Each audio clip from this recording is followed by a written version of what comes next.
with Jana. Hola.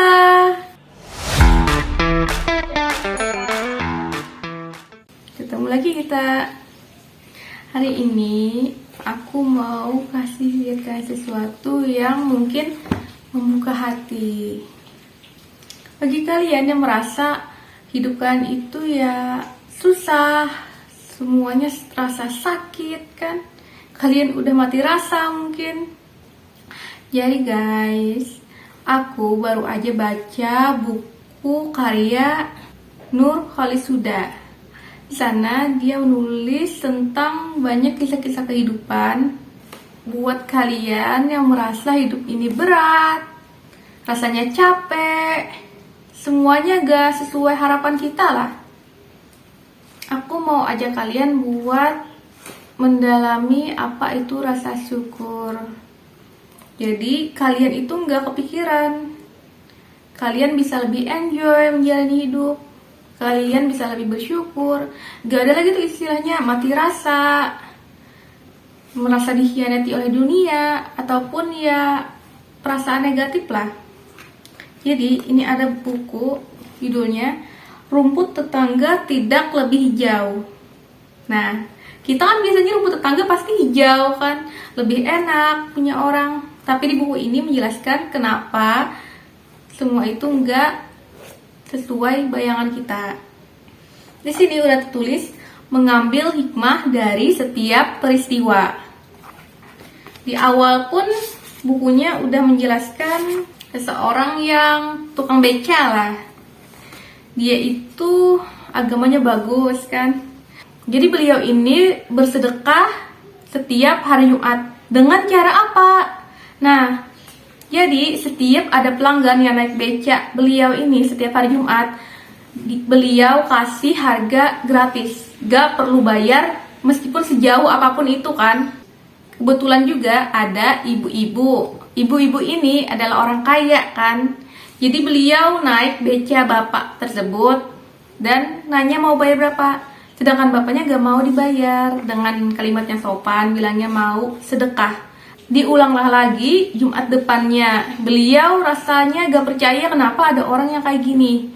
Mungkin tipu-tipu lah, cuma cari sensasi, pemikiran beliau, ibu-ibu ini. Jadi dicobanya lagi naik hari Jumat.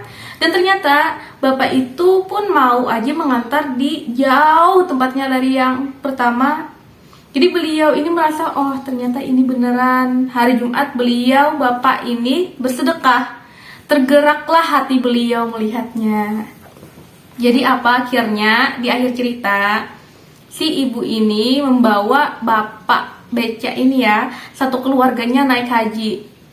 Nah, itu balasan untuk bapak beca tersebut.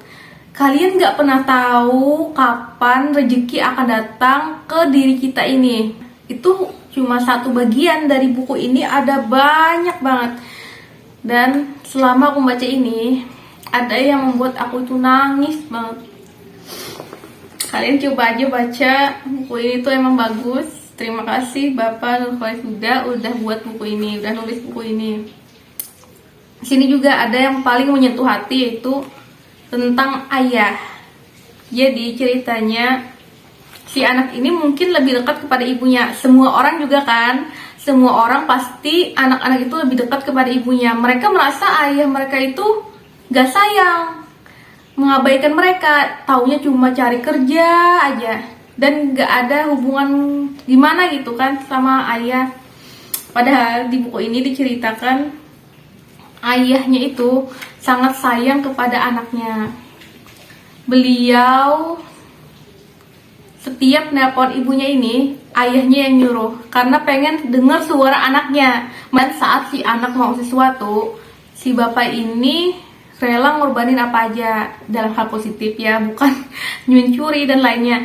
Jadi si bapak ini punya uangnya itu seharusnya untuk berobat beliau, tapi melihat anaknya ini pengen sesuatu, tas, jadi uang beliau itu dikasih ke anaknya. Jadi bapaknya ini cuma berobat di rumah aja, gak jadi berobat ke puskesmas atau rumah sakit gitulah. Nah, si anak ini taunya bapaknya itu ngabaikannya, gak tahu sebesar apa rasa sayang si bapaknya ini. Sehingga saat si ibu menceritakan semua itu, nangislah si anak. Banyak ceritanya bahwa selama hidupnya itu si bapak ini pengen banget meluk anaknya. Jadi si bapak ini pengen ya lebih dekat lah ke anaknya, tapi susah kan, karena mungkin dilihat orang gak biasa itu kan. Biasanya anak-anak itu sama ibunya mungkin dekat, jadi mungkin gengsi atau malu ataupun apapun itu namanya, si bapak ini gak bisa nunjukin rasa sayangnya secara terbuka, jadi secara diam-diam gitulah.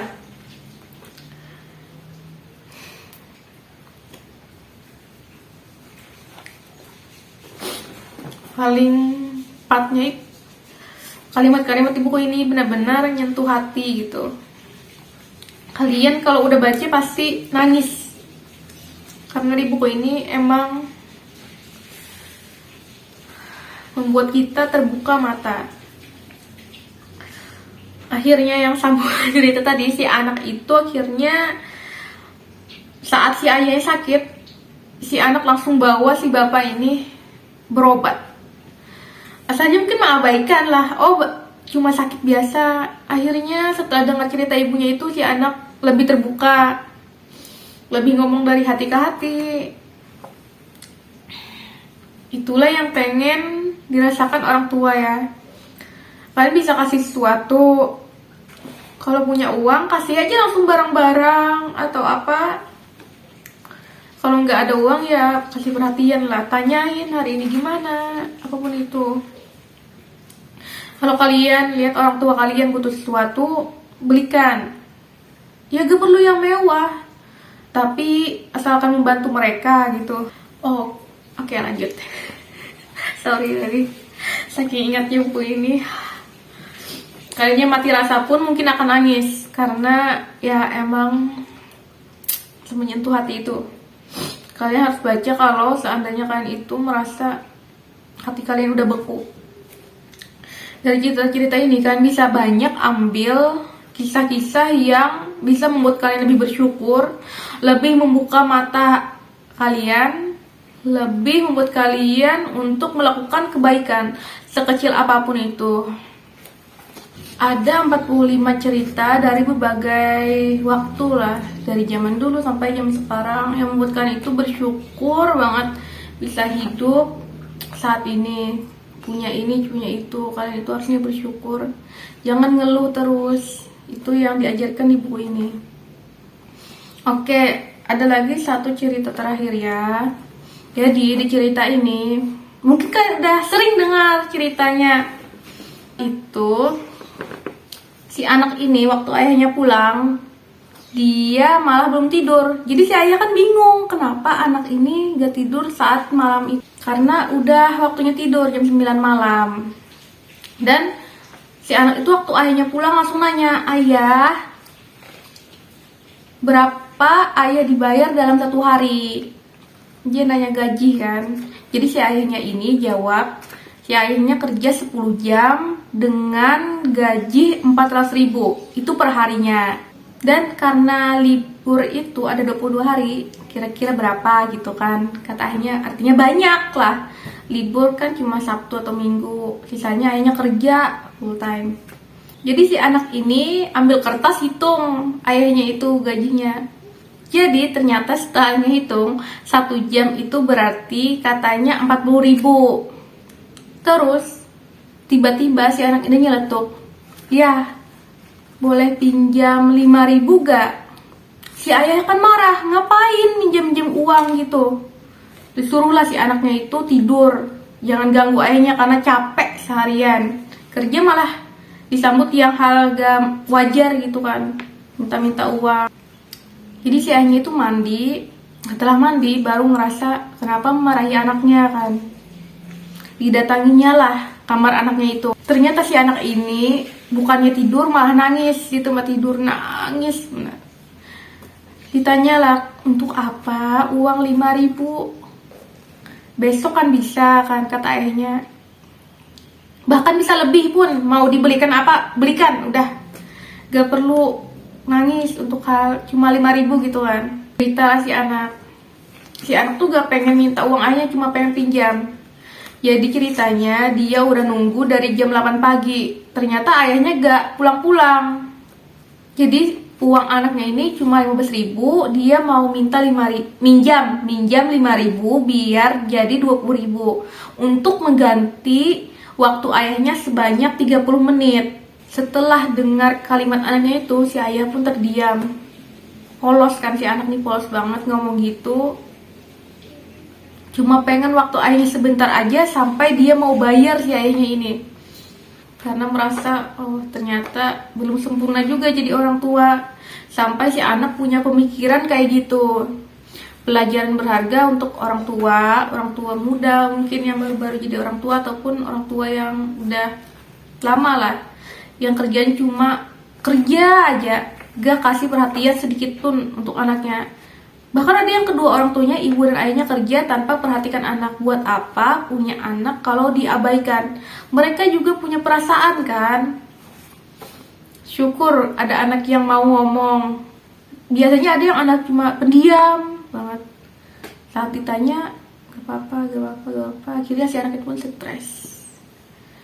Jadi kalian mungkin hidup ini lebih banyak komunikasi aja untuk sesama kan. Untuk anak, ibu, untuk saudara, suami istri, siapa itu. Jadi guys, hidup itu kan harus lebih banyak baca-baca, lihat kehidupan orang lain. Jangan kehidupan orang yang mungkin kan lihat di internet itu yang enak-enak saja.